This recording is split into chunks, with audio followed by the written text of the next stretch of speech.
Rolling. Hi everybody, I'm Kathryn Hecht, Communications Director for Freedom Institute. I am here with Michael Noth, our Clinical Director, and we are here to discuss why process addictions. We have a process addictions initiative happening for 3 weeks in September. It's all online, and we wanted to talk about how this happened. Why are we doing this? Why are we spending our time and resources on this initiative? And this came out of a conversation that you and I had back several months ago. We were booking Rob Weiss for an open house, which we do several times a year here for our colleagues. We do days of training. And Rob Weiss is joining us September 14th for a day of training on sex addiction. Rob's one of the premier sex addiction specialists in the country. That's right. And when we were finalizing the details of that, we just got to talking about process addictions, and you told me that you were particularly curious about them. And so how did this kind of come about? Tell us about that conversation. I mean, this all really comes out of my work here and speaking with colleagues. This is stuff that we're seeing emerging from our work. So, as you know, we treat primarily chemical dependency addiction here, and we do it pretty well. And what we're seeing as we move along in the treatment arc of a client, not often, but sometimes we'll see a form of pathology appear in the treatment, post-sobriety.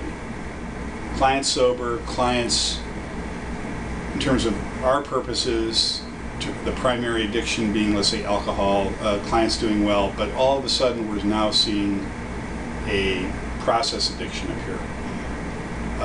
Or, for example, some time ago I was treating a cocaine addict, and we got that pretty stabilized, but a co-addiction of sex addiction was appearing. And besides being fascinating for me, I was at a little bit at a loss of how to proceed and how to revise the treatment for this guy. Got it. So that started a whole search of, well, who do I talk to? Where do I go? Where do I send him?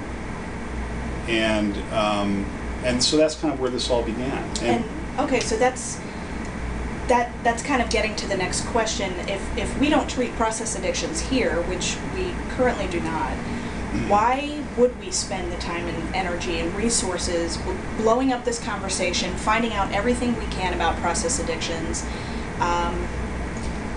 Well, it's definitely worth, because I want my staff to be very knowledgeable about an emerging phenomena that's happening in society, which is process addiction. And more with technology as well. Technology is creating, I think, a new form of process addiction, whether it's the guy walking out into traffic because he's on his iPhone, to the kid who spends all day, on the computer, or the man on the internet stuck in the world of pornography. That's pretty new in human history. I mean, this stuff has only been around for 20 years. But we've seen it escalate so quickly, so powerfully, that we're kind of, I think, scrambling to understand how to treat this, how to do it effectively, and do it well. And this is about meeting the client where they're at, having the resources to get them. Having the resources and knowledge. I mean, I don't feel I'm doing a good job if I'm treating a client and I've kind of taken care of one fire, put one fire out, but I see there's another fire going on here, and I'm not going to do something about it. I have to do something about it. First, I have to understand what it is, why it is, what you're even looking for, what I'm looking for, and then where do we go for help. Got it. Great. Well, thank you. Michael Noth, Clinical Director of Freedom Institute. That wraps up our little Q&A for today, and I'm sure we'll be back, but thank you. Thank you.